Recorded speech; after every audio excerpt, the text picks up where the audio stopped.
Good evening. My name is Liz Krueger. I'm a state senator, proudly representing some of the best parts of Manhattan. Oh, all of Manhattan. I don't represent it, but it's a great island. Check it out if you're not from here.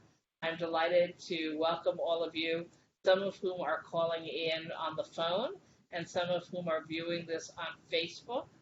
I just want to remind everybody who's calling in on the phones, please keep your line on mute. This is not designed to be an interactive discussion where you get to verbalize questions, although many people sent us questions in advance. And if you are on Facebook, you will have an opportunity to type in questions during the course of the next hour. And we will be taking questions towards the end. We're very glad that you're able to join us, and we hope you're staying safe. It's now been over a week since New York City entered phase 1 of business reopening. After experts have analyzed COVID-19 data, the governor will determine if it is safe for New York City to enter phase 2 next week. Phase 2 businesses would include offices, real estate, essential, and phase 2 in-store retail, vehicle sales, leases, rentals, retail rental, repair and cleaning, commercial building management, hair salons and barbershops, and outdoor and take-out delivery food service. In the meantime, hospitals and group homes are now permitted to accept visitors at their discretion. Very important for so many families. Any facility that chooses to allow visitors must follow state guidelines, including time-limited visits and requiring visitors to wear PPE and be subject to symptom and temperature checks. The governor has also announced that gatherings of up to 25 people will be allowed in phase 3 of reopening from the current limit of 10. So New York City is behind a number of upstate counties, so we're not really talking about phase 3 quite yet. We all still need to wear our face coverings when outside of our homes, maintain 6 feet distance from others not in our household, and wash our hands frequently. And I do just want to reemphasize, as more and more people head out of their homes because they can and they will soon have places to go, and they've been pent up for 100 and something days and are going stir crazy. I get it. We all get it. But I beg you, you have to wear your face covering. You're outside your home, and you have to keep social distancing. Otherwise, as you will soon hear from our doctors, we're going to walk ourselves right back in the opposite direction from where we have come. So I just can't emphasize enough that people need to do this, and they're not doing it. Telling you truthfully, you walk around in any of my neighborhoods, half the people are doing exactly the right thing. Another 25% have the mask partially over, partially their nose or their mouth, but not both. Wrong, you got to do both. And they're not keeping the 6-foot distance. So I just can't emphasize that enough. You're protecting yourself and you're protecting others. So please practice getting the mask fitting you correctly. The deadline to sign up for health insurance from the marketplace is now July 15th. You are not currently insured. You have 60 days to get health insurance after losing workplace health insurance benefits. Now that's critical because so many people, due to skyrocketing unemployment rates, have actually been let go from their jobs, and they need to understand what their options are to continue health insurance. Frankly, a pandemic is no time not to have insurance. So if you're not sure how to handle that, there is a marketplace where you can call and you will be given excellent advice about your best options. You can reach out to my office for more information if you wish. And there are also several organizations that are funded by the state to help people what they call navigate the process of finding the best and most cost-efficient insurance for themselves if for some reason they have lost the insurance they had when they were working. All right, an overview of tonight's events. Although we have made a lot of progress containing COVID-19, we still have to contend with the virus, at least until a vaccine has been developed. Just reality, folks. It's not going to magically go away. And so we need to do more to make sure we are, I don't know, taking control of the situation. So tonight's town hall is focusing on understanding the stages of pandemics, where we are now, the city's new test, trace, and take care program.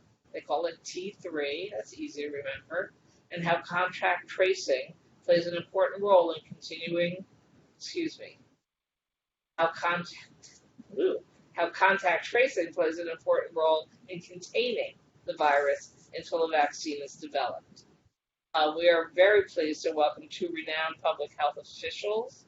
People who have been participating in these town halls with me know I constantly reinforce following the best science, forget the politics. Politicians like to mouth off on lots of things. It doesn't mean we know anything. So I know lots of things, but I know nothing about health and science.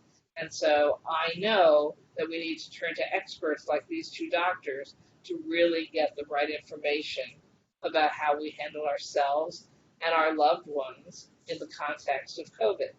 So we are joined tonight by both Dr. Demetre Daskalakis, who oversees infection-related public health programming for the New York City Department of Health, including the Bureau of Communicable Diseases and Immunizations, and also Dr. Ted Long, who oversees the Test and Trace Corps and is also responsible for leading the nation's largest federally qualified health center and transforming the health system's current portfolio of ambulatory care at New York City's health and hospitals. Boy, these men are busy right now. Dr. Demetre Daskalakis will discuss the stages of pandemics and where we are now from an epidemiological perspective. Dr. Ted Long will provide an overview of the three components of T3 Test, Trace, and Take Care program, how the program is being operationalized throughout the city, and the integral role of the T3 program in helping us contain COVID infection and hospitalization rates. Like I said before, one of the most important things to all of us is that we don't go backwards and start to see giant jumps in the rates that people are getting COVID. And we are seeing that continue to happen in other states and in some other countries in the world where perhaps they reopened too early. Some of the states of America didn't even bother to close down, and now they're really paying a price for it. So we want to do everything right this time. And we want to make sure we can continue and move forward safely in the great city we love. Before I introduce our first presenter, please remember, keep your lines on mute. After the two presentations, I'll be moderating a Q&A. We have questions that have been submitted in advance, and you can continue to ask questions through the Facebook page. We're going to start with Dr. Demetre Daskalakis, the Deputy Commissioner, Division of Disease Control, New York City Department of Health and Mental Hygiene. I'm going to turn it over to him. Thank you very much, and thanks again for, I'm going to say thanks for me, and Ted, I'm sure will say that, but thanks for both of us for having us on. I will share my screen and then get started with a brief presentation about COVID and where we are. So just making sure everyone, you can see the screen? Great, perfect. So like I said, I'll give you a brief overview of the pandemic and then tell you about where we are in terms of progress and some of our important indicators. So this graphic represents really the story of a pandemic. So in this situation, we're talking about COVID, but this could easily be flu or another respiratory virus. And you'll see that, that there's a time at the beginning where there is preparedness. There are no cases at that time. You start seeing sporadic cases, a case here and there. And during that time, case investigation and contact tracing that is traditional becomes something important until or if there is a point where you can no longer contain the virus. And instead, what you're seeing is clusters of cases, then moving into local transmission. So when contact tracing is outgrown, by viral transmission, we move into something that's called mitigation. So that is a very fancy term for what we've been living through for several months now, which is the pause, which is saying that doing things that are not pharmacologic, like not a medicine, not a vaccine, that prevents transmission of the virus when you can't really focus on person to person anymore because there's too much transmission. So what that means is that you create physical distance. You wear face masks. You remind people that hand hygiene is very important. You close businesses. So the goal of mitigation is where there's no drug to treat a virus and there's no vaccine to prevent it, you use the other strategies to try to create space, whether it's in time or physical space, to prevent transmission. Then what you hope happens is after you've hit widespread transmission, that over time you have a decline. And then you start to get into this orange phase, decreasing transmission. And during that time, you prepare and prepare and prepare. You increase testing. You develop a core of tracers who are able to address what couldn't have been addressed at the beginning of the pandemic and really get to the point where you're no longer looking at community-wide interventions like creating space and all of that and pause, but instead how to take it back to the individual, to try to suppress infections being transmitted from person to person by trying to terminate chains of transmission. Now, even if you do this perfectly, there's always a chance of a resurgence, so subsequent waves. And so the idea of tracing, along with going back to some of the mitigation measures, more spacing, more physical distancing, et cetera, can then bring that into control. The goal is to try to minimize the disruption during the point that we have suppression so that life can go on to this new normal where we're able to open businesses and maintain our work until the day that we get to the point where we have a vaccine or treatments that allow us to better control the virus independent of these more life-altering and life-interrupting strategies that we've been living through for the last few months. The goal then is to get to a point of recovery where through vaccines and treatments, we're able to just have this be another virus that we can control without such extreme measures. So that is a pandemic in a few sentences. I think we all months ago could never have dictated that, but I bet most people who are listening to this could have probably told the story as well as I could since we've been living through it every day. The good news is that we're seeing a lot of movement in the right direction. I will, however, remind you the toll that this virus has taken on New York City. We have had over 207,000 confirmed cases, over 53,000 hospitalizations. We've had over 17,000 confirmed and over 4,600 probable deaths. The good news, however, is all of these numbers are going down. At the peak, we had thousands and thousands of cases per day. And despite amazing increases in testing, we're seeing smaller and smaller numbers daily, 200 to 400 new reported cases per day on weekdays. Hospitalizations have plummeted. We're seeing about 40 to 80 new hospitalized patients per day. At the peak, it was 10 times that. So we're doing it, it's going really, really well. Deaths are also going down again. 20 to 30 is still too many, but compared to the peak, we are definitely in the right direction. Additionally, all of our surveillance so far does not suggest any recent increases in either hospital visits or admissions, which is really our earliest detection system. And I'll talk a bit about that. So before I do that, I will just show you the story of our pandemic in New York City through our surveillance. So this square here represents cases. This line on the bottom, that's time. So you can see a sudden upswing toward the beginning of March, a really lofty peak around the beginning of April, and then a slow decrease in cases over time with what keeps going down to a nice tail. You'll see very similarly, though it's about 2 weeks different. So what you see in cases, then about 2 weeks later, you see in hospitalizations, same peak, a little bit later, and the same decline, and the same for deaths. That's even more stilted forward a couple of weeks. But again, all of those indicators are going in the right direction. And again, we're seeing more and more people getting tested. And the good news is we're not seeing a burst of cases through detection. It actually looks as if we have less virus circulating in our city. New York City has also been publishing what we call public health milestones. These are indicators to tell us how we're doing. So the first is individuals who test positive. So we have a line here that says where we want to be. Well, we've been where we want to be for a while. So the good news is only a small percentage of people are testing positive for COVID who are getting tested. The number is around 2% right now. We are also seeing well below our threshold the number of people who are admitted to New York City Hospital for COVID-like illnesses. So again, really far below and going in the right direction. So no indication of any new activity or increase in activity. And then from our colleagues in health and hospitals, we have an indicator about intensive care units. So remember that during the peak, the intensive care units in the city became very overwhelmed. And so this shows that we are below our threshold and continue to be.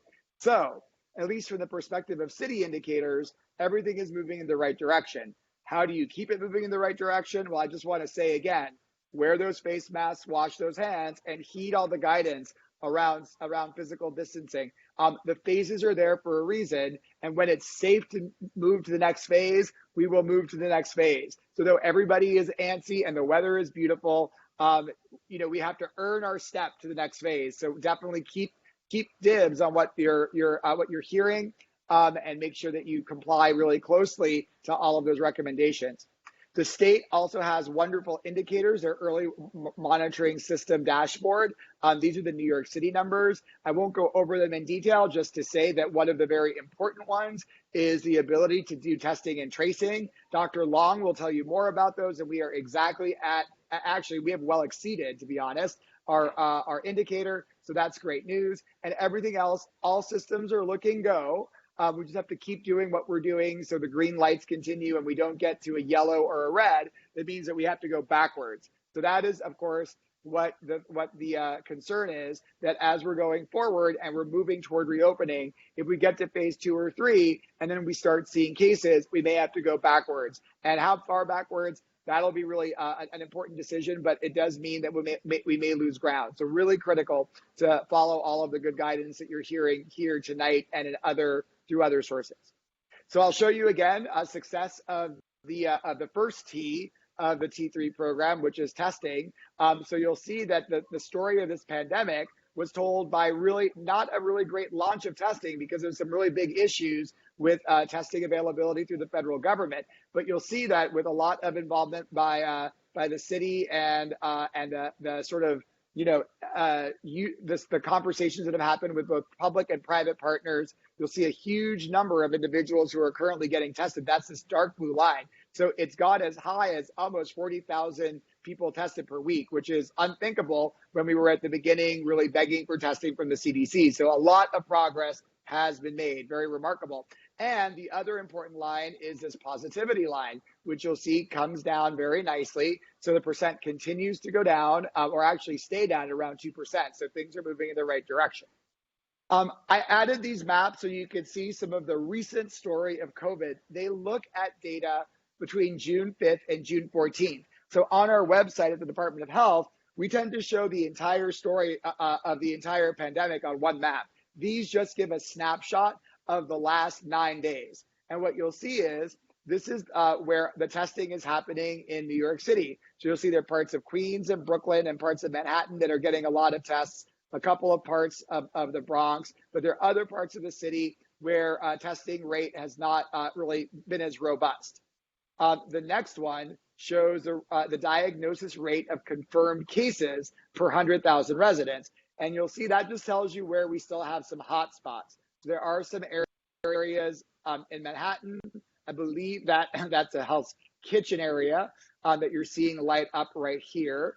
And then East Harlem, parts of the Bronx, and then parts of Queens are still experiencing a higher rate of cases.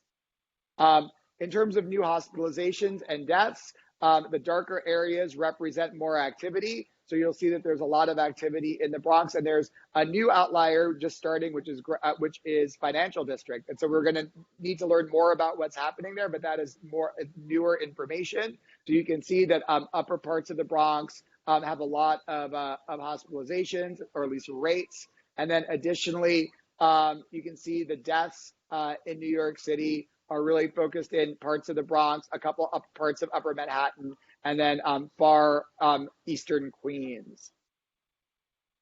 And then in terms of recent positivity, this is really giving you a sense of what percentage of tests that are done are positive. The darker the color, the higher the positivity. And you'll see again that there are areas of Brooklyn and Queens and the Bronx. It's again, if I showed you this map several weeks ago, it was all glowing in certain parts. And now I think the glow is getting a little bit less bright, but still transmission is occurring in our jurisdiction, which is one of the reasons that Dr. Long and his team have their hands full, chasing a lot of cases and doing a really great job interviewing and identifying contacts. I do also want to give a preview that we do have some good news around treatment. There are multiple antiviral agents that are under development. There's one remdesivir that has shown some benefit. There's one hydroxychloroquine, which now quite famously has shown no benefit and is now not recommended to be used anymore. There's some great research in convalescent plasma, which is the plasma from people who recovered, and then also a new data around a steroid called dexamethasone that may benefit some of the sickest people with COVID-19. I show this to say that there is hope that there are some treatments that may help us toward recovery. We're not quite there yet. Now, speaking of hope, also many vaccine candidates, up to 100 are in development, which is great news. 5 companies in the US have been chosen to develop vaccines. That's Project Warp Speed. The challenge will be, this will likely be a 2-vaccine regimen. That means you have to have one vaccine, go some amount of time and get a second one, but we'll take whatever we can get because that's going to be a really important part of recovery. Now, the problem is we will probably have some of those lumps and humps in the pandemic before we get to a vaccine.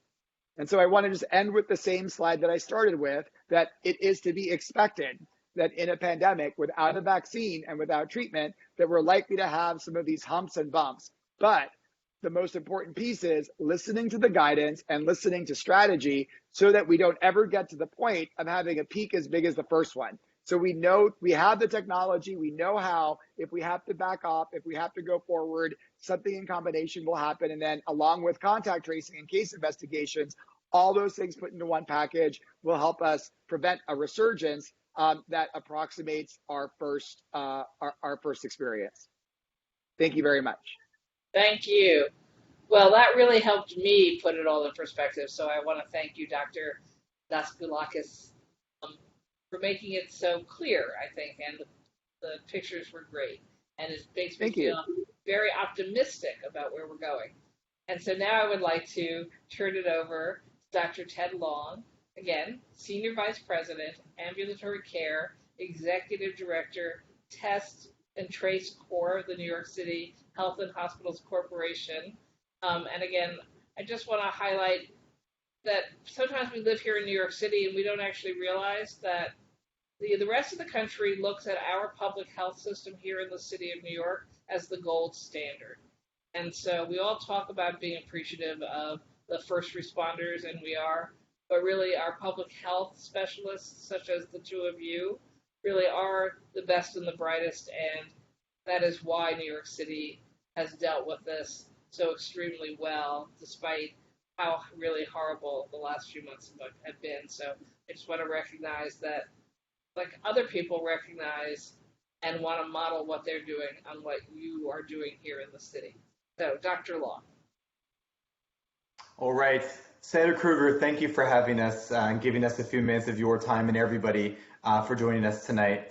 Dr. Daskalakis is a very tough act to follow, but I will try to stand in his shadow and do some justice to the presentation.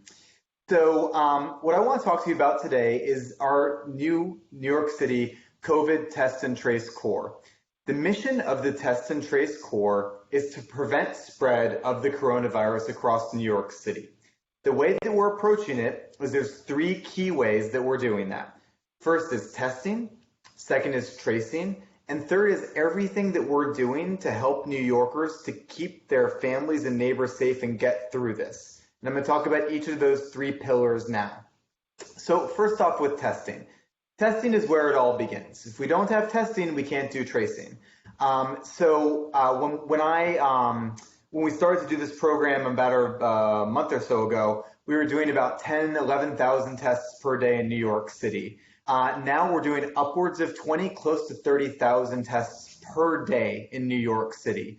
So that's a substantial increase in the number of tests, and that's how we're going to catch all of the new cases of coronavirus.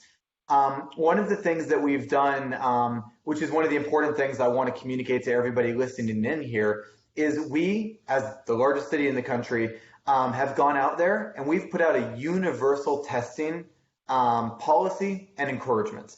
Anybody listening to me on the call tonight, come to our more than now 200 testing locations across New York City for a coronavirus test, which is completely free for you. We want you to come in, we want you to get tested, and we want you to bring your friends and family with you, because the more people we test, the more we can trace and the more we can squeeze down on coronavirus as we reopen the city. So testing is really, really, really important. Next, I'm going to talk to you about tracing. So what tracing is we first start by identifying a case or somebody newly diagnosed with the coronavirus. We then talk to the case and ask them to identify contacts or people they may have exposed to the coronavirus themselves.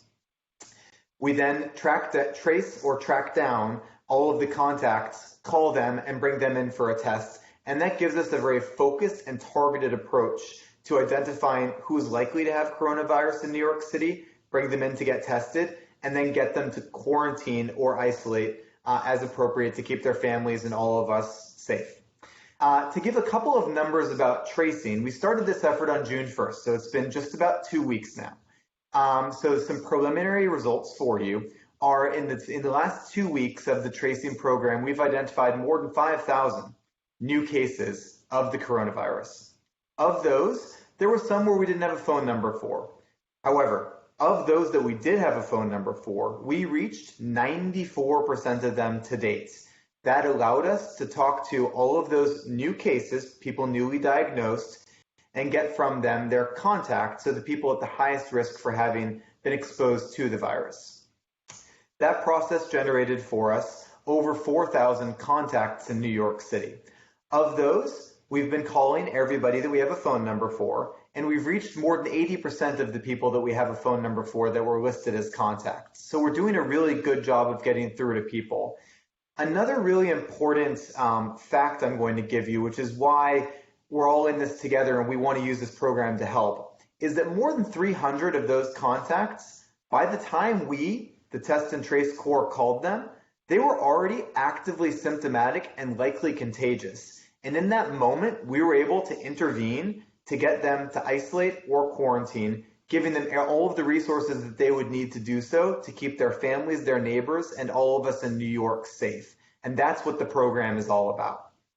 As we move forward with tracing, we're going to have the capability to perform tracing actually and monitoring for up to a quarter of a million New Yorkers over the summer. So we have a tremendous amount of capacity that we're building up very, very quickly here. The last thing I want to say about tracing, which is really, really important, and then I'm going to talk to you about everything we're doing to help New Yorkers, is that part of the reason our tracing operation has been successful so far is that of our more than 3,000 tracers, as Demetre showed on one of his slides, more than half, more than 50% of them are from our hardest hit communities across New York City, making this a local effort. So the tracers that are calling you and soon to be going out there and knocking on your door are people from your community that understand your community, that are committed and dedicated to serving your community. And we're going to keep that going, but I think that's our secret ingredient to being successful. Third pillar of the program I want to tell you about, we refer to it as Take Care, but basically it's everything that we can do to help you and your family to get through this. I'll give you an example to start off. I'm a practicing primary care doctor. I practice at the Morrisania Community Health Center in the Bronx, and I've diagnosed my patients with coronavirus. One of my patients who I know very well, I recently diagnosed. And when I first told her that she had the coronavirus, her immediate response was, "Oh, that's the virus that I've been reading about." And as Demetre said, that we've been getting the word out to our communities about what the coronavirus is. People understand that this is the virus we're talking about and some of the characteristics of it. And she got that. I think that's to the Department of Health's credit in terms of getting the word out about what's going on. Then her next question was, so now what? And that's where it got hard. So that's a fair question. So what can we do to really help my patients and help New Yorkers to get through this to keep their families safe. In the case of my patient, she lived with with an elderly grandmother and an immunocompromised family member. These people, we want to do everything in our power to prevent them from getting the coronavirus. So in that case, we offered her one of two things. One is a resource navigator to help her to get whatever she needed to be able to stay at home. And that can be food delivery, help with medications, you name it, and we want to give that to you to enable you to safely separate so you don't potentially infect your other family members, but you get through this in a safe and comfortable manner. And we're going to even call you every single day to check in with you for the duration of when you would be sick. However, that doesn't work for every New Yorker. If you don't have a room and a bathroom that can at least be yours or at least be cleaned, which is the case for many, what we've also done is we've opened up hotels. The hotels have a medical monitoring program in them, completely free of charge. We'll even pay for you to get there on our dime. So we want to invite you, if you can't safely self-separate at home, we will make a reservation for you at one of our hotels that same day and get you over there so that you can be safe and you can keep your family and New Yorkers safe for the duration of time that you might be contagious. And we're going to take good care of you at our hotels. We even offer you free pajamas when you arrive. So the test and trace, that's a real promise. So the test and trace core, again, just to summarize, we have 3 pillars. Our mission is to prevent the spread of the coronavirus. Pillar 1 is we want to test everybody, and we have a universal testing policy, come one, come all. Number 2 is we're performing tracing to have a targeted approach to identify contacts, and that's something that Dr. Daskalakis and I have designed together. He is a world expert in this area, and I think we're doing a really good job so far. But I think it really does speak to, as you said, Senator Krueger, we have a world-class health department, and we're leveraging all of the resources like Dr. Daskalakis to really do the right thing for New Yorkers and to make this a very effective program. And the third pillar of the program, again, is if you do have the coronavirus or you're a contact, meaning you've been exposed, you can count on us doing everything in our power, from food delivery to free pajamas, to make this comfortable for you so that you can keep your family safe and your neighbors safe. And we're committed to that. Thank you. Thank you very much, Dr. Long. So I have many questions. I'm just going to start to roll through them if that's okay for both of you. And if I think that one is more appropriate for one doctor versus the other, I might mention that. If not, you're both welcome to take a stab.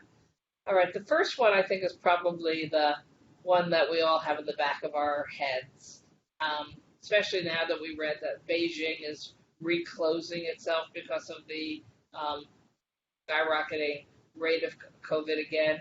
So how realistic is it that New York City could go backwards and that we could see the same situation in our hospitals with those, 400, 500, 600 people dying a day? I don't want to panic people. I want to encourage people to do all the right things. But what circumstances might cause us to see an explosion of COVID again?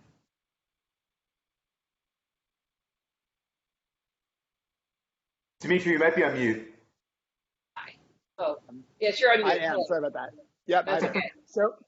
So I'll start. I think that, as I said during my presentation, I think there's always a possibility of a resurgence, but I feel that we are poised to be able to respond to a resurgence in a very different way than respond to the beginning of the pandemic. So I think that, New Yorkers are resilient. New Yorkers, as demonstrated by the fact that even before test and trace and take care existed, we went from lofty peaks way down. And so I think that we know what we need to do to be able to better control a resurgence. Now, the other difference is that, I think our indicators have been refined. And I think also the sensitivity to the indicators that we all have has become a lot greater. So I think that it won't take very much for us to make recommendations about doing things to prevent transmission that are more aggressive. Now, could that mean potentially going backwards? Yes. But the difference is, I predict that if we go backwards, if we move quickly enough, we won't be going backwards for months. We'll go backwards for a couple of weeks. And so that's what will be different. Our our time closed versus our time open, I think will be a lot different if we have a resurgence of what we've experienced so far, because we're going to move in a way that's like very coordinated, because whether we like it or not, we have become pandemic superstars in terms of our response. And so I think that, we've learned those lessons and have learned exactly what it takes. We have a lot of surveillance folks watching carefully and a lot of wonderful folks making policy who are very clear that to protect lives, we may have to slide back and forth, but the goal is to not slide back very much and not very long. The other trick is, again, there's phases to reopening for a reason. You move forward when it's safe. And so I know that in my neighborhood, which is in Brooklyn, I see people who are looking like they're in phase 3 already. And so that's the kind of stuff that we need to focus on. Like, we're all living in phase 1 together. We'll move into phase 2 together. And the less we spoil that by trying to be precocious, the less likelihood we have of having large resurgences. Thank you. Yeah, Dr. Long, please. Yeah. Thank you. I agree with everything Dr. Daskalakis said. I think what I would add is to emphasize that New Yorkers earned where we are now. We are at a low point for where the virus is. All of the numbers show that people are, that death rates are lower, hospitalizations are lower. We earned this together, and we need to stay together to keep fighting against it. And with the Test and Trace Corps, our program will only be as powerful as we can work together to make it. So when we call you, pick up the phone, and we may ask for an hour of your time, but that hour is incredibly important, because that's how we're going to get the information we need to have the targeted approach to use this as a tool that we have now that will be one of the key ways that we prevent resurgence. And you walked yourself perfectly into another question, which is that's actually come in on Facebook. How will we know if the person calling us saying they're a tracer is actually a tracer? Will there be some kind of ID on their phone that will pop up? I mean, my district is really good at screening calls and not answering any calls unless they know who it is. So is there some sort of way for people to know, oh, it's not some new scam on my phones I don't want to deal with, but it's a real person I should be speaking to? Yes, great question. So on your phone, you're either going to see actually our name pop up, Test and Trace Corps. That's not true for all cell phone carriers. If you don't see that, we're actually going to be putting out information over the impending day or two, and maybe we could send that out to all the listeners here with the types. There's a couple of different combinations that all of the calls will start with, just to make sure that you can be comfortable knowing that it's us calling you. So we can send out those combinations of numbers too. And so far, how have people responded to when they get a call from a tracer? Do they panic? Do they hang up, like, I don't want to hear this? Or do they stop and listen and realize this is something I need to deal with now? Yeah, I mean, so far we're seeing, I think, again, the reason we got to the point where we are now is people are staying at home. Again, New Yorkers have earned where we are, and I think we all get that participating in this program and participating in the fight against coronavirus is for the greater good, and it's for us, our families, and our neighbors. So far we've seen a great response, and I think as we move forward, we'll continue to see people's comfort with sharing with us their information, their contacts that they've been in touch with, and things like that. And what we plan to do to make sure that we're keeping New York on the same page, again, we're the biggest city in the country, so we want to lead on this. We want to lead with transparency. So every Monday, we're going to be refreshing a pretty comprehensive set of data, putting it out there publicly, so everybody can see exactly how things are going and can have confidence that we're heading in the right direction. And so if someone calls me and says, well, Liz, so-and-so says that they're positive for COVID and they've seen you recently, we really want you to come in and be tested. Do I have to do that? If I may, Senator Krueger, can I just adjust tweak what you said a little bit? We're not going to say so-and-so told us that you were exposed to them. We're going to protect their privacy and yours. Right. We're going to say you may have been exposed. And then we're going to encourage you and make it as easy as possible for you to come into a test at your earliest convenience. May I remind you, we have more than 200 locations across New York City, including mobile vans, and the test is completely free of charge. We'll get you in and out as quickly as we can. We want you to have a great experience. Give us feedback, but our goal is to help you. And if I'm right, you can go more than one time to be tested. So if you test negative and then 3 weeks later you think, I don't know, I'm not quite feeling right, you're allowed to go back and be tested, correct? Not only are you allowed to, and then I'll pause and I'll let to turn to Demetre here. Not only will we allow you to, we want to strongly encourage you to. If you had symptoms at one point, had a test, and let's say it's negative, 3 weeks later you're having shortness of breath or other symptoms, please do come in for the test. You're exactly the person that we want to test. Indeed, the answer is absolutely yes. Great. And Dr. Daskalakis, did you have anything to add there? No, I think Ted's got it. And you can call me Demetre. It's easier. It's a good name. We all know it's a beautiful Greek name, right? Thank you. It is. Yes. But okay, so Ted covered that. Sorry, I'm jumping around the questions a little bit because they're coming in from both sides of my screen.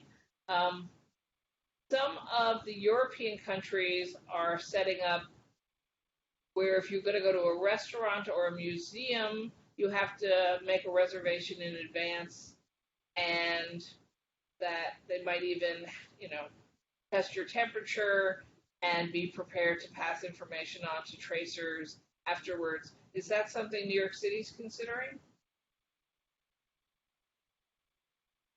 So this is Demetre. So I think that there's a lot of strategies, and I think that as New York reopens, there's some very clear guidance that was provided by New York State, and a lot of it is we've been working with a lot of businesses for a lot of time to make sure that they're rolling out in a way that is both designed to minimize possible exposure as well as to make some of the contact tracing a bit more straightforward. So I think though we may not take their exact strategies, I think some of the things that you're mentioning will likely be implemented by businesses based on that guidance. So it's not going to be a one size will not fit all, but I think that that the reopening, there will be a very different New York for a while in terms of how things are done. We will have a new normal, and some of that may include someone taking your temperature when you walk in or asking you about symptoms or doing reservations or, having a physically spaced dinner as opposed to like the normal that we're used to, which is like throngs of people in restaurants and bars. So I think we have a lot to look at. I think also many places as they reopen will have a limited amount of capacity. And so it's going to be again, phased and gradual switch. And some of the strategies that you've heard of in Europe will likely be used here, but it's really going to be very business specific. Thank you. So I don't even understand this question, but it intrigues me. So I'm not sure who it would be for. Is New York City using any of the data available from Google or Apple that makes it possible to figure out who has been in close contact with someone who later tests positive? Are those two companies doing something that with you or separately from you? Yeah, that's a great question, and I do understand it. So the premise of that is something called Google Apple. It's the premise of that is using technology in different ways to potentially track people. I will tell you that in our program so far, we're focusing on the evidence-based definition of what a close contact is. This has been well studied. There was a systematic review published on this last week. You have to have really been within several feet, up to 6 feet of somebody for at least 10 minutes. We know that vastly increases your likelihood of having the virus having been transmitted to you. So we're structuring the program around the Department of Health's guidance and around the most recent evidence. We're not right now pursuing things like tracking people based on technology. There's different thoughts on that, and some people feel like that might be a really helpful thing. Some people feel uncomfortable that might be a little bit of an invasion of their privacy. So what we're doing with the program as it stands is, again, we're bringing to bear expert consensus and all of the evidence-based recommendations that exist, and those are all incorporated into the program, but they do not include Google Apple. And I guess a follow-up to that, so young people don't even use phones. I mean, they use phones, but they don't use them as phones. right? They don't have landlines. They never talk to people on the phones, but they text constantly. Is there a model that you are exploring where you reach out to young people vis-a-vis text to get their attention, their responses? Yes, there absolutely is. And yeah, we're building that into the program. And actually, we've been doing that for a while now in terms of with our hospitals, when people have left the emergency department, we've created an application that is informing the program now. It checks your symptoms with you. So it's done via text message. So we definitely want to leverage technology in that way to meet people where they are in terms of how they want to communicate with us.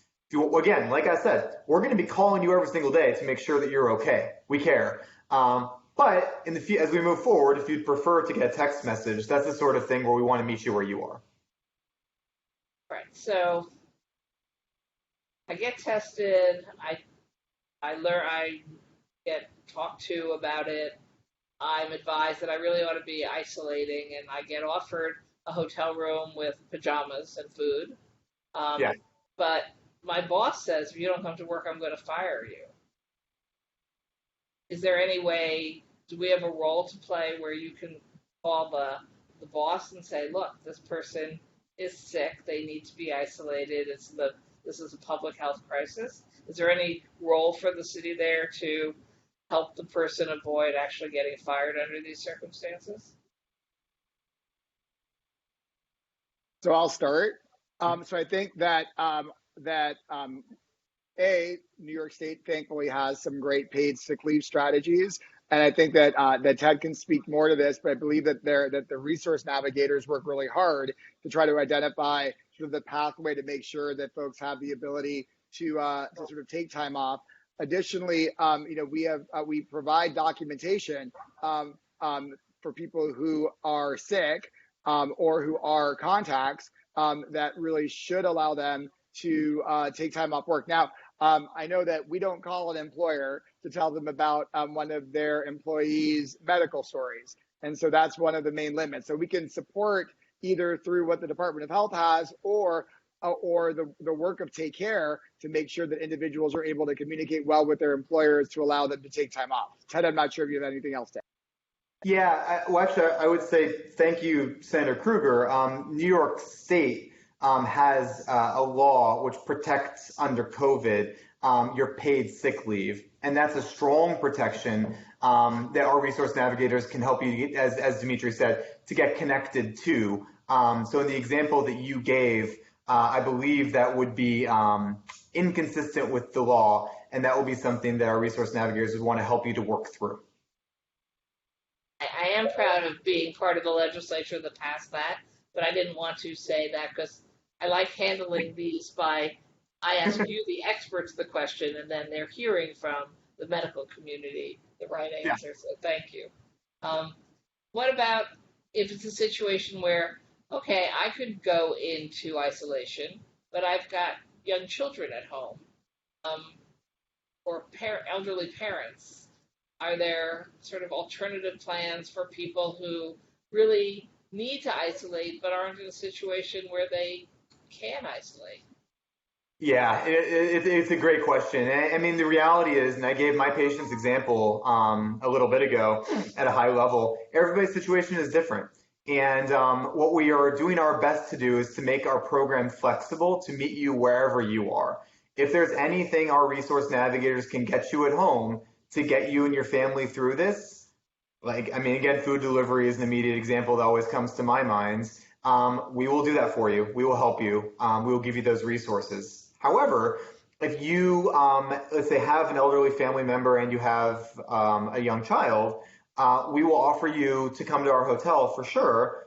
And you can bring your child, of course, and we'll work that through for you. So we would never say you have to be separated from your child. But if that's what it takes for you to keep an elderly grandparent safe, to come to our hotel program and bring your child, we've already built out that mechanism for cases like that, and we would welcome you. So I've read about some patients being defined as like super spreaders, where they're responsible for a large number of cases. Help me understand, is that because they have an exceptionally strong version of the disease, or they are just up close and personal with a lot more people than others? What does that mean when they talk about, patient number 47 who was a super spreader? So I'll start. Okay, yes. So Ted there's is some pointing to data. Demetre. Right, so it's good. Ted could take it too. Um, so super spreader is an epidemiologic term. I think that some of the first time that we heard about super spreaders with a coronavirus was with the first SARS that happened. That some people were very efficient at transmitting, and it could be related to how much virus they actually have. Like if the virus load that they have in their secretions is really high. And so like there have been stories of in the first SARS of children who are super spreaders, and we're hearing, of definite sort of scenarios where individuals could potentially be super spreaders. It tends to be related not to one strain versus another strain being stronger or weaker, but rather the amount of virus that they're generating.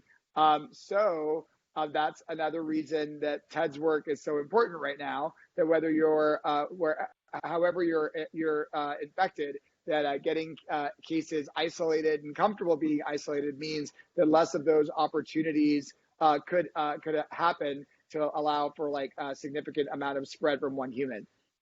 Yeah, because as Demetre is saying, an important point here is we don't know who the super spreaders are. Certainly not a priori. Later on, we can figure out if there's situations where they may have transmitted to a lot more people. But in the moment, what we can do is what Demetre said: we can isolate and quarantine everybody, giving everybody the resources to do that. And that's the best way to control. Ted, a couple people want to know, can you still get hired to be a tracer? And how would they do that? Yes, you absolutely can. We've been very successful, as I said, and we've tried really hard to really engage our communities through community-based organizations to join our tracer team. So some of the types of tracers we are full up on right now, where we're actively and currently hiring, is our tracer called a community engagement specialist. Those are the ones that do field work. They go and knock on doors, and they really track down people that we can't reach, especially by phone. So we're in the process of hiring those now. If you're interested, we can share. There's a website which Senator Krueger we can share after this to get the word out to everybody, and that's how you apply for that position. We would welcome your application. Great, thank you. So when we look at the data from around the world, we know that we had a much higher death rate than other places, based on the number of people who were determined ill. Are there lessons for us to learn from other countries or other parts of the U.S. now about what we maybe not as much should have done, but what we can do going forward, so that even if we are seeing these bumps until we get a vaccine, we're not going to see the death rate that we saw in the past? So I'll start by talking a little bit about the epidemiology. So it's true, we've had a very high number of deaths. I think that our testing, because of its limits before where we are today, probably has underestimated the number of cases that we actually have in New York City. So I predict that the 207,000 is just the tip of the iceberg, and that our death rate is probably, though significant because we've lost a lot of lives and it's extraordinarily tragic, is probably not as high as we think. Not that it was anything that we should boast about, but in fact, like the actual number of cases that were diagnosed were low, given the fact that testing was extraordinarily limited for a very long time. And a long time in this pandemic is 2 weeks, the way the time goes. So I think that the first is that we probably we know we've had lots of deaths, but we also know that the rate is likely lower. I think that some of the important lessons are really around what we're going to do if there's a resurgence, which is the need to move very, very quickly. I think one of the challenges in New York is, unlike many other parts of the country, our population density is unlike any other city in New York City in the U.S. It does approximate Wuhan, and Wuhan had a lot of cases as well. And so I think that again, cities with high concentrations, the reality is that we have to move quickly and be very decisive in terms of mitigation efforts to sort of prevent transmission. I think also another lesson learned, and it's a very important lesson, is that we need to continue and maintain investments in public health. And so I can only imagine what it would have been like if we had 3 or 4 or 5,000 tracers like we have now at the very beginning of this pandemic. I think we would be talking about something a lot different. And I also think that had we had testing that launched in the way that it did in Korea or other parts of the world, where when they flipped the switch, there was near universal testing, like we are still working hard to get to the point of being able to do near universal testing. So I feel like the challenges that we had at the very beginning of this pandemic, where every minute, every hour, every day matters, really resulted in us having a pretty significant surge of people. So I am very optimistic, however, that we know how to do this when we have the beginnings of a surge. And I'm really grateful to Ted and the T2 program because I think we're in a much different place with individuals who are going to actually be able to help us achieve and maintain suppression, different than we were at the very beginning when containment went out of control fairly quickly. I just want to say one thing. Remember, at the beginning, we weren't even allowed to test people unless they can't come back from China. And Right. all of the data in New York City is that the introductions in New York were all European introductions. So that was like, if the testing failed, the rest of the story fails, which is why now, like with the time that we've had during the pandemic to develop testing, that we're aligned in a way that we have learned the lesson and are implementing its solution now. Mm-hmm. And do you both think we need to continue the tracing and testing until the vaccine is there and everybody's getting shots? Just need to keep doing this? Mm-hmm. I think that's a yes. That's a resounding yes. Resounding yes. And I know we talked about 200 locations where you can get tested in the city.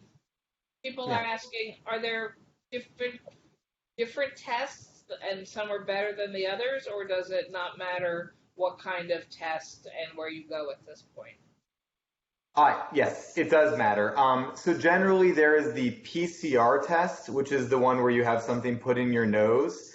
That tells you more about if you're actively infectious. The other type of test is a blood draw that sees if you have antibodies to see if your body has seen the virus before. What we're focusing on for the tracing operation is the one, the PCR test, which is the nasal swab, because that tells us if you're actively infectious, and those are the people that we want to have quarantine or isolate right away. But there are those two different tests, and we offer both of those tests at some of our sites, but certainly the nasal swab at every site across the city. And I know that the blood banks are desperate for blood donors, but they don't do testing. But they ask whether you might have already had the virus, because then they know that they put your blood in a different category for perhaps other uses. So I keep getting mixed messages about whether it's even worth if it's even worth doing testing for the post-COVID, because there's so many false positives or negatives with that. I mean, have we gotten better at that? Do we know that there's now specific tests that actually do evaluate correctly whether you have antibodies in your blood? I'll take it. So the serology test is actually a great public health tool. That's the test for the antibody. It really helps us figure out on the population side how many people have likely had an infection. Now, the CDC has set really good, clear guidance. Department of Health has it as well, that it really shouldn't be used for personal decision-making around personal health. So in other words, if you have an antibody, that doesn't mean that you can stop wearing a mask, mainly because we don't really know what it means yet. It likely means that you've been exposed, but I can't tell you if that means that you're immune or not. And so I think it's one of those, watch this space. We will learn more about this over time. The tests will get better. In fact, just as an example, one of the tests that had been marketed was just withdrawn yesterday. So I think we're learning a lot, and just, it's a great test to get. If you get it, it gives you some information about exposure, but make no decisions based on that test result if it's just the antibody. Okay, that's really important, because I'm fearful that people just assume they go and get these antibody tests and then everything's okay. I've even had people tell me that they had the antibodies, but they didn't think they had COVID.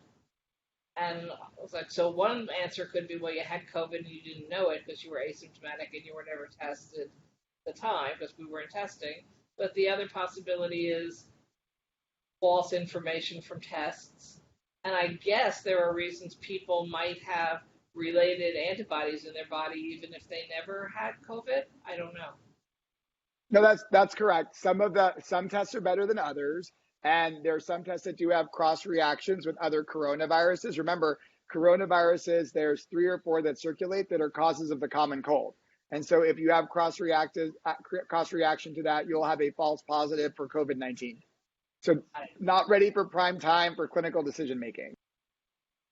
So I've just been notified that it's 8 o'clock and I've gone further than we were supposed to go here. So I now have to actually stop us. I want to thank you both so much for participating tonight. It was very valuable, I think, to everyone who was listening. And again, people can check afterwards. They can follow up with my office. The Facebook continues to show the video whenever you want to watch it, or if you want to let other people know that you found it helpful, and so they could go on Facebook and watch it at their convenience. Usually we only do one town hall a week, but we're actually doing a second one tomorrow night, a special town hall on reforming the criminal justice agenda, and I'm going to be joined by my colleagues Jamal Bailey and Zellner Myrie from the New York State Senate, who are really 2 of our lead reformers on the package of criminal justice bills we just passed last week. We'll also be joined by Insha Rahman, the Director of Strategy and New Initiatives at the Vera Institute of Justice, and Antonine Pierre, Deputy Director of the Brooklyn Movement. Again, I can't thank these 2 doctors enough for agreeing to come on with us tonight. And for everybody, stay well, stay safe, wear the face covering over your nose and mouth, stay at least 6 feet away from others when you go outside, but try to enjoy the beautiful weather every once in a while also. So again, thank you so much, gentlemen. Take care. Thank you for having us. Thank you, Senator. Thank you. Good night. Bye-bye.